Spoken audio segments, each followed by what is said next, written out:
के माहौल में आपको लिए चलते हैं एक और पड़ोसी के पास। ऐसा पड़ोसी जिसने हाल ही के अंदर अपने यहां पर 7.5 घंटे की बिजली कटौती अनाउंस कर दी है। नाम है इसका श्रीलंका। हालात बहुत खराब हैं सर। श्रीलंका ने अपने यहां पर 26 साल का लॉन्गेस्ट पावर कट अनाउंस कर दिया है। आप पूछेंगे सर आप तो बोलिए मत, कम से कम आपकी खुद की क्लास में आधा घंटे रोज बिजली कटती है, कई बार बिजली गुल के नाम पर आपने क्लास नहीं ली है। बात कर रहे हैं सर जिनके घर शीशे के होते हैं ना, दूसरों की बातें नहीं करते। अरे महाराज मैं तो मेरे शहर की बात कर रहा हूं, आधे घंटे कट गई तो आप लोगों को पता चल गया। सोचिए जहां खुद सरकार अनाउंस कर रही है कि 7.5 घंटे रोजाना लाइट कटेगी, कोई ऑप्शन नहीं है। अरे क्या बात कर रहे हो? जी हां, श्रीलंका ने 2 तारीख के बाद से अपने पूरे देश के अंदर 7.5 घंटे की एकदम लाइट की कटौती अनाउंस कर दी है। और तो और जान के आश्चर्य आएगा, इन्होंने बकायदा अपने ऑफिसेज में, सरकारी ऑफिसेज में कहा है कि कोई भी एसी नहीं चलाएगा, इलेक्ट्रिसिटी का उपयोग नहीं करेगा।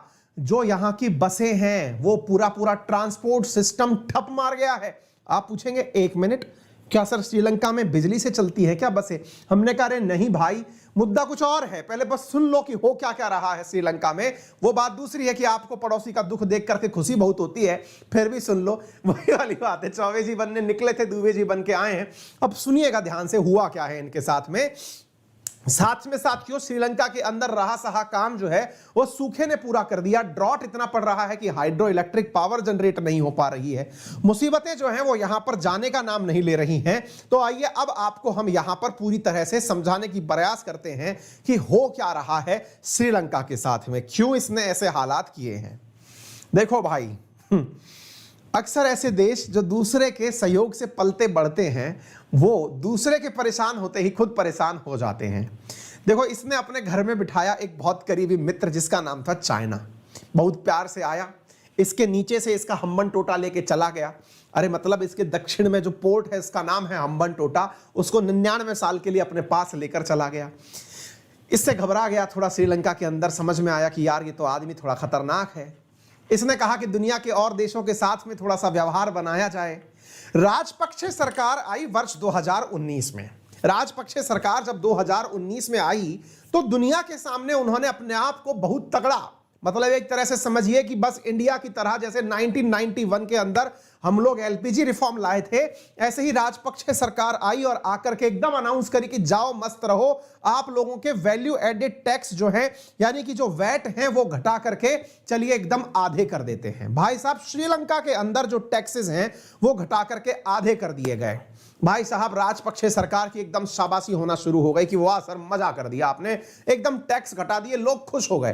राजपक्षे ने टैक्स इसलिए घटाए कि उन्हें लगा टैक्स घटाएंगे चीजें सस्ती होंगी, लोग सामान ज्यादा खरीदेंगे, ओवरऑल लोगों की स्पेंडिंग बढ़ेगी। ठीक है साहब।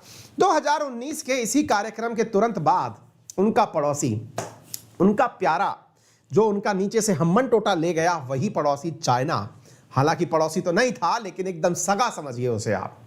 भाई साहब वो उनको दे गए भेंट में कोरोना। कोरोना जो है भाई साहब राजपक्षे जी का राज का जो पक्ष है वो पलट के धर दिए। कारण यह था कि कोरोना के कारण दुनिया भर से लोग आना जाना कर दिए बंद। श्रीलंका के अंदर इकोनॉमी का लगभग 1/4 हिस्सा जो है वो टूरिज्म से प्रभावित होता है। यानी कि टूरिस्ट जाता है, डॉलर ले जाता है, रुपया ले जाता है, येन तेन हेन तेन चीजें ले जाता है, उससे श्रीलंका की इकोनॉमी चलती है। जनाब कोरोना आया और ले दे करके सारे टूरिस्ट आना हो गए बंद। साथियों आपको मैं एक जानकारी देना चाहता हूं कि जितने भी इंडिया, श्रीलंका, थाईलैंड, ये जितने भी कोस्टल कंट्रीज या फिर जो इक्वेटर के नजदीक वाले देश हैं, इन देशों में अधिकांशतया वो लोग आते हैं घूमने के लिए जिनके देशों में सूरज दिखाई नहीं पड़ता या बहुत कम पड़ता है। उदाहरण के लिए आपने रशिया और यूक्रेन का यदि युद्ध देखा हो तो वो युद्ध भी बर्फ के ऊपर लड़ रहे हैं। आप अगर नोटिस करें तो ध्यान से देखने पर पता चल जाएगा। तापमान -3 से -15 चल रहा है, सर्दी बहुत है। ऐसी स्थिति में रशियंस जितने भी हैं वो घूमने के लिए या तो भागते हैं टर्की, या भागते हैं आपके इंडिया में गोवा, या जाते हैं आपके बैंकॉक, पटाया थाईलैंड के अंदर, ये सब, और इसके अलावा जाते हैं श्रीलंका। यहां पर आकर के ये लोग अपना रूबल लेकर के आते हैं, यहां से बढ़िया रहते हैं, सस्ते में काम चला के चले जाते हैं। ठीक बात है। लेकिन साहब कोरोना ऐसा आया कि विदेशियों ने श्रीलंका आना कर दिया बंद। जैसे तैसे श्रीलंका इस उम्मीद में कि कोरोना जाएगा, उस दिन दिन अच्छे आएंगे, अच्छे दिन आएंगे, विकास होगा, लेकिन ना तो अच्छे दिन आए ना विकास आया। और श्रीलंका का जो कोरोना है वो हटा ही था कि दुर्भाग्यवश श्रीलंका के कोरोना के हटते ही रूस ने यूक्रेन को प्यार भेज दिया। रूस के द्वारा यूक्रेन को भेजा गया प्यार दुनिया भर से यूक्रेन और रशिया की तरफ से आने वाले टूरिस्ट को रोक दिया। मतलब ये कहते हैं ना, ये पड़े हुए अंत के ताबूत में कील ठोकने का काम कर दिया। यानी रहा सहा काम कोरोना पहले ही पूरा कर चुका था। कोरोना जाने के बाद पूरी उम्मीद थी कि रशियंस आएंगे, रूबल लाएंगे, बढ़िया से हमारी इकोनॉमी रिवाइव करेगी, क्योंकि कोरोना जा चुका है, टूरिस्ट में भर भर के रशियन आएगा। अच्छा, आप में से बहुतों को शायद ये लगेगा कि रशियन से इतना प्रभावित होता है क्या मार्केट? मैं आपको 2 उदाहरण देता हूं, बताता हूं, चुस्की ले ले। हमारे चाय पीने पर हमें याद आया, कल एक महानुभाव ने हमें कमेंट करके रखा हुआ था, कमेंट के नीचे, क्लास के नीचे, सर चाय पीते हैं उससे हमें एकदम ऐतराज नहीं है, लेकिन आप चाय जो है वो सुर्र के पीते हैं ना, उससे हमें ऐतराज है। हम हेडफोन लगा के सुनते हैं, आपके चाय के पीछे सुर्र की आवाज आती है। हमने कहा महाराज कोई और तरीका बता दो। एक बार एक हीरोइन हुआ करती थी, उसका नाम हम मिस कर रहे हैं, वो चाय का एडवर्टाइज करती थी ना, सुर्र के पियो, क्या नाम था उसका यार, हम भूल गए। ठीक है ना, चाय का तो असली स्वाद सुर्र के पीने में है। अब तुम्हारे चक्कर में हम ठंडी चाय भी सुर्र के पिए हैं। ठीक है, तो एनीवे है ना, उसका नाम तो था यार, क्या नाम था यार, मांजरेकर था कि क्या नाम था उसका, एक चाय का एडवर्टाइज दिया करती थी। एनीवे फिर से लौटते हैं। तो मुद्दा ये है कि रशिया जो है ना, ये दुनिया के कई देशों का टूरिज्म के माध्यम से घर चलाता है। उदाहरण के बारे में बताएं, अभी ना गोवा के अंदर, हम चूंकि गोवा काफी ज्यादा जाते जाते रहते हैं, क्योंकि हमारी जो है सिस्टर उर्मिला मातोंडकर, हाँ यस, वो सुर्र के पियो करके सुनाया करती थी, तो हम उस बालक के लिए इतना बड़ा डायलॉग मार दिए हैं। चलिए आगे बढ़ते हैं। तो जनाब बात ये थी कि गोवा के अंदर हम, मतलब मैं जैसा आपको कहा कि भाई मेरा बहुत ज्यादा आना जाना रहता है, क्योंकि हमारी सिस्टर वहां रहती है, मैंने वहां देखा कि वहां की इकोनॉमी पे बहुत ज्यादा असर पड़ता है यदि रशियंस आना बंद हो जाएं। कारण यह है कि रशियंस वहां से भर करके एकदम जहाज में लैंड ही पणजी होते हैं और बढ़िया से वहां 6 महीने रहते हैं। मतलब एक बार में जहाज आएगा, भर करके बहुत सारे रशियंस, 4-5 जहाज आए, बढ़िया से वहां रहे और एकदम खूब खर्चा वर्चा किए और बढ़िया गोवा चल पड़ता है। यही हाल है टर्की का। टर्की को अगर पनिशमेंट देना होता है ना कभी रशिया को, तो रशिया टर्की जाने के लिए लोगों को परमिशन नहीं देता है। टर्की परेशान हो जाता है कि भाई साहब रूबल आना बंद हो गया है। ऐसे ही श्रीलंका का हाल है। आपको जान के आश्चर्य होगा कि श्रीलंका अपना सबसे ज्यादा जो चाय एक्सपोर्ट करता है ना, उनमें से एक देश का नाम रूस है। अब आप सोच के देखो कि रूस और यूक्रेन के बीच चल रहा है युद्ध, और वहां से जनता जो है, एक तो वो आ नहीं रही, यानी टूरिस्ट नहीं आ रहा, तो वैसे ही इसकी इकोनॉमी स्वाहा। दूसरा, ये माल के रूप में बेचता था चाय की पत्ती, भाई साहब वो पत्ती जो है वो ले नहीं रहा। तो भाई ऐसी स्थिति में ना श्रीलंका के हो गए हैं हालात खराब, और ऐसी स्थिति हो गई है कि यहां पर 7.5 घंटे पावर कट करना पड़ रहा है। मैं आपके लिए एक कहानी लिखकर लाया था, एक हालात लिखकर लाया था। पता है अभी क्या हुआ? यहां पर इनके यहां पर एक बैंक है जिसका नाम है bank of Ceylon. Bank of Ceylon नाम से इनकी बैंक है, जैसे अपने होती है ना RBI, reserve bank of India, SBI, ऐसे इनकी बैंक ऑफ सीलोन है। उसके माध्यम से एक शिप का पेमेंट होना था, तेल का पेमेंट होना था। पेमेंट के लिए इन्होंने इनके देश में आए हुए जहाज को 4 दिन तक खड़ा रखा।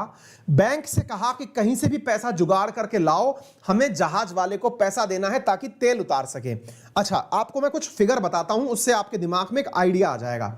भाई साहब, इनके पास में कुल विदेशी मुद्रा भंडार इस समय $2.36 बिलियन है। यानी इनके अंदर जो विदेशी धन है ना, वो $2.36 बिलियन है। और आपको पता है इस साल में इनको कितना लोन पे करना है, रीपे करना है? $7 बिलियन इनको लोन रीपे करना है। यानी आप सोच कर देखिए कि आमदनी अठन्नी नहीं, आमदनी चवन्नी और खर्चा रुपया हो रखा है इनका।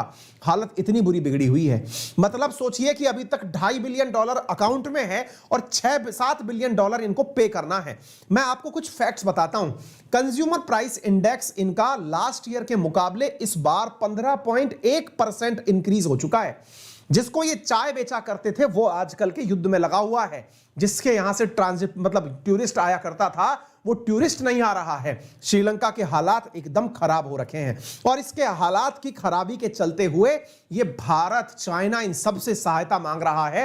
हालात ये हैं कि बिजली की अनुपलब्धता के चलते हुए इसके मतलब शिप के कारण फ्यूल नहीं आ रहा है, फ्यूल ना आ पाने के कारण और गतिविधियां अटकी हुई हैं, कोयले का ट्रांजिट नहीं हो पा रहा है, इधर से उधर चीजें नहीं हो पा रही हैं और काम अटका हुआ है। इस वजह से श्रीलंका के अंदर गजब का पावर कट चल रहा है। हालात आपके सामने हैं।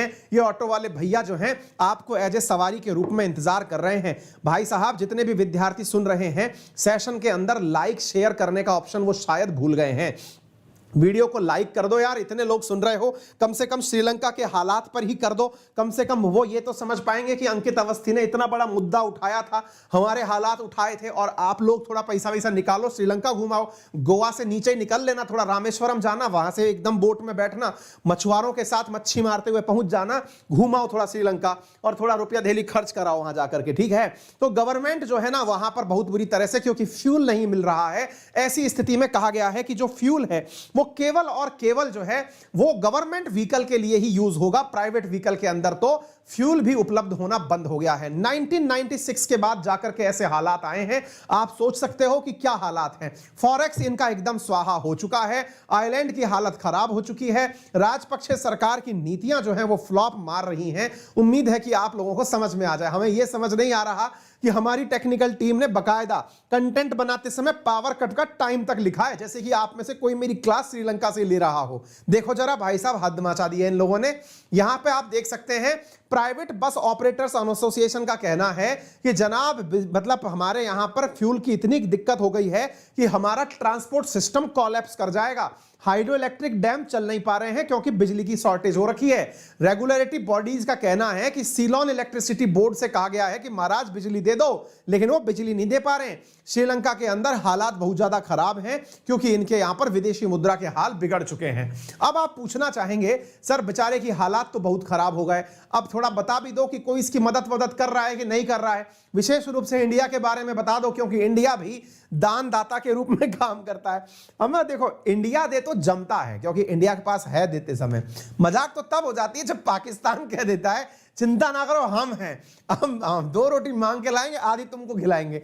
वो वाला हाल पाकिस्तान भी करता है। यानी सोचो श्रीलंका को पाकिस्तान अपने लाए गए कर्जे में से पैसा दे चुका है। एनीवे, फिलहाल के लिए यहां देखो, India has extended A line of credit. Line of credit का मतलब होता है कि सुनो भाई, तुम कर्जा हमसे लेते रहो, जब पैसा आए तब दे देना टाइप से ना। जैसे क्रेडिट कार्ड में नहीं होता है कि आपके पास पैसा नहीं है तो भी आप पैसा यूज कर सकते हैं, ऐसे ही यहां पर जो है लाइन ऑफ क्रेडिट $500 मिलियन का श्रीलंका के द्वारा पेट्रोलियम प्रोडक्ट परचेज करने के लिए गवर्नमेंट ऑफ इंडिया के द्वारा 2 फरवरी को दिया गया था, जिसका ये पेट्रोल फूंक करके गाड़ी चला दिए हैं। इसी प्रकार से साथियों अगर आप आगे की तरफ देखें तो यहां पर बसिल राजपक्षा जनवरी 15 को यहां पर इन्होंने बकायदा भारत के साथ में बातचीत करके ये कहा था कि जनाब अगर हो सके तो थोड़ा बहुत पैसा हमारे लिए रिलीज कर दो। भारत प्रयास कर रहा है कि इनके पास में पैसा पहुंचा दिया जाए। वर्तमान स्थितियां काफी घातक हैं। अब इनके पास में विकल्प क्या है? आप पूछेंगे सर एक बात बताओ, हमको यह समझ नहीं आता कि आपने कहा कि इनके यहां पर जहाज का तेल आया खड़ा है समुद्र में, लेने के लिए पैसा नहीं है। एक बार के लिए मानो कि श्रीलंका पैसा नहीं चुकाया तो क्या कर लेगा कोई? बड़ा सवाल है। सर इंडिया ने लाइन ऑफ क्रेडिट मान लीजिए श्रीलंका को दे दिया कि तुम पैसा लो और ऐश करो। सर मान लो कि श्रीलंका पैसे नहीं चुका पाया तो क्या कीजिएगा? हैं? और सर एक बात बताओ, इनके यहां भी तो खुद की कोई बैंक होती होगी ना। श्रीलंका वाले अपना रुपया छाप के दे का ही नहीं देते हैं। हमने कहा बेटा वो विदेशी लोग जो है ना बहुत समझदार हैं, वो कहते हैं कि तुम्हारा रुपया नहीं चाहिए, डॉलर चाहिए। डॉलर है नहीं तो करें क्या? डॉलर के लिए ये दूसरे देशों से डॉलर लेता है। फिर आप पूछेंगे चीन क्या कर रहा है? चीन तो देने को तैयार बैठा है, लेकिन उसका प्यार फिर वही वाला बात है कि इनका प्यार जो है वो इंतकाम तक ही लेके जाता है। एक बार हम्मन टोटा, इस बार कोलंबो ले जाएगा। ऐसी स्थिति में ये वैसे डरे पड़े हैं। फिर आप पूछेंगे सर एक बात बताइए, कुछ तो तरीका होगा, कोई देश ऐसे तो फेल मार जाएगा। जब कोई देश फेल मार जाएगा तो चलेगा कैसे? आप थोड़ा बताइए ना। तो हम बताते हैं, दुनिया में यदि कोई देश फॉरेक्स रिजर्व के मामले में फेल मार जाता है दोस्तों, तो फिर दुनिया की एक संस्था ऐसे ही करंट अकाउंट डेफिसिट से फेल मारे देशों को लोन देने के लिए काम करती है और उसका नाम है IMF, इंटरनेशनल मॉनेटरी फंड। जो कि ब्रेटन वुड ट्विंस के नाम से जानी जाती है, क्योंकि वर्ल्ड बैंक के साथ साथ आईएमएफ का गठन किया गया था सेकंड विश्व युद्ध के बाद में। ये दुनिया के अंदर जितनी भी इकोनॉमीज फेल मारती हैं, उन फेल हुई इकोनॉमीज को अपने द्वारा लोन देती है। फिर आप पूछेंगे सर एक बात बताइए ना, क्या आईएमएफ ये इंतजार कर रहा है कि किस दिन तो श्रीलंका बर्बाद हो और उसी दिन जाकर के हम उसे लोन दें? भाई साहब, हमारी जो बड़ी बेटी है जिसका नाम अकीरा है, वो एक बड़ी कुर्सी पे बैठने की निरंतर कोशिश कर रही है। यदि गलती से आपको धड़ाम से आवाज आए तो समझ जाना कि कुर्सी टूट गई है।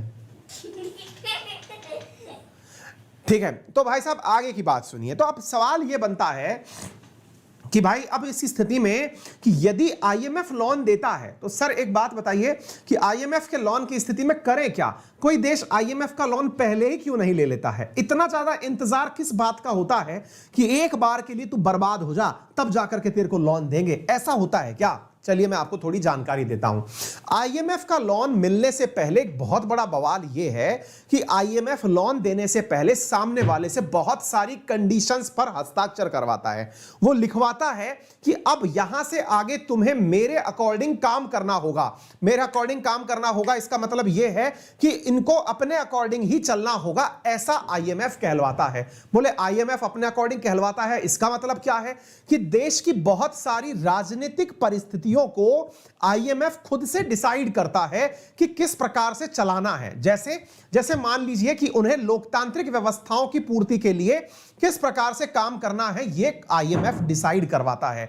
लोकतांत्रिक व्यवस्थाओं की पूर्ति का मतलब सरकार कैसे बनेगी, लोकतंत्र के मुद्दों का किस प्रकार से उल्लंघन हुआ था, उनकी पूर्ति कैसे करोगे, यहां तक कि कौन सी विदेशी कंपनी को अपने यहां आने की इजाजत दोगे, इसके साथ साथ अपनी मुद्रा का अवमूल्यन कैसे करोगे, साथ में अपने फॉरेक्स रिजर्व के अंदर कितना % हिस्सा हमें दोगे। ये तमाम बातें आईएमएफ करवाता है, तब जाकर के वो लोन देता है। यानी कि एक प्रकार से ये समझिए कि आईएमएफ एक प्रकार का अमेरिकी एमसीसी कॉम्पैक्ट ही है, जिसके अंदर लोन देने वाले को पूरी तरह से बहुत सारी शर्तों से गुजरना पड़ता है। हर दुनिया का देश आईएमएफ से लोन लेने से बहुत ज्यादा डरता है, चाहे पाकिस्तान हो चाहे श्रीलंका। दुनिया का कोई भी देश आईएमएफ से लोन तब लेता है कि अब हमारे पास कुछ नहीं बचा है, महाराज आप ही लोन दे दो। ठीक है ना? एक प्रकार से समझ लीजिए कि अपनी सॉवरेनिटी को गिरवी रखने जैसा है आईएमएफ से लोन लेना। उम्मीद है कि आप लोगों को यह बात समझ में आ गई होगी। क्लियर है? उम्मीद है सभी साथियों को यह बात अच्छे से समझ में आ गई होगी, क्लियर हो गया होगा। ठीक है ना? हाँ जी, अभिमन्यु सिंह लिख रहे हैं कि सर जैसे इंडिया से एलपीजी रिफॉर्म करवाया था। बेटा इंडिया से एलपीजी रिफॉर्म आईएमएफ ने नहीं करवाया था, हम ऐसी स्थिति में पहुंच गए थे कि अगर नहीं माना तो एलपीजी रिफॉर्म करना ही पड़ेगा, तो फिर हम लोगों ने कर लिया। ठीक है ना? हम लोन लेने से बच गए थे फाइनली उसके से, लेकिन हाँ करना पड़ता। अगर हम उस पर अपने साथियों से जरूर शेयर कर दें। यदि आप चाहते हैं अनअकैडमी पर मेरे साथ जुड़कर पढ़ना तो मेरा रेफरल कोड है अंकित 10, जिसका यूज करके आप अंकित 10 यूज करके अनअकैडमी पर 10% डिस्काउंट प्राप्त कर सकते हैं। और हर रात 8:30 बजे होता है रियल न्यूज एंड एनालिसिस, जिसमें देश और दुनिया की तमाम खबरों का हम प्रॉपर तरीके से एनालिसिस करते हैं। विद्यार्थियों के एग्जाम पॉइंट ऑफ व्यू से काफी बेहतरीन एनालिसिस करने का प्रयास किया जाता है।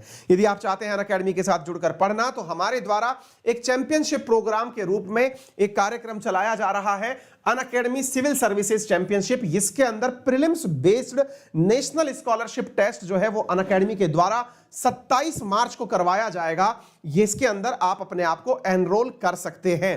ठीक है ना? तो आपको मालूम होना चाहिए कि वर्तमान में जो धोनी है और जो सचिन तेंदुलकर हैं, ये दोनों ही अनअकैडमी के स्पॉन्सर हैं, और मतलब स्पॉन्सर माफी चाहेंगे, ब्रांड एम्बेसडर हैं। ठीक है ना? तो आप इनके साथ भी किसी दिन संवाद कर पाएंगे। सचिन की क्लासेस तो चलना शायद शुरू भी हो चुकी हैं, आप सचिन की क्लास भी देख सकते हैं। ठीक है ना? ठीक है, इसके साथ साथ आप ये सारी चीजें हैं जो हम बता चुके हैं। इसके अलावा आइकॉनिक प्लान अनअकैडमी पर 76,717 का है, जिसके लिए आप इजी लोन फैसिलिटी का उपयोग कर सकते हैं। लोन यूपीएससी कैटेगरी के अंदर अवेलेबल है 0% इंटरेस्ट रेट के साथ, जिसको 2 घंटे में ही अप्रूव कर दिया जाता है, या यूं समझिए कि ये इजी ईएमआई ऑप्शंस में आपके लिए लोन फैसिलिटी उपलब्ध है। फिलहाल के लिए इतना ही। अपना ख्याल रखें। धन्यवाद।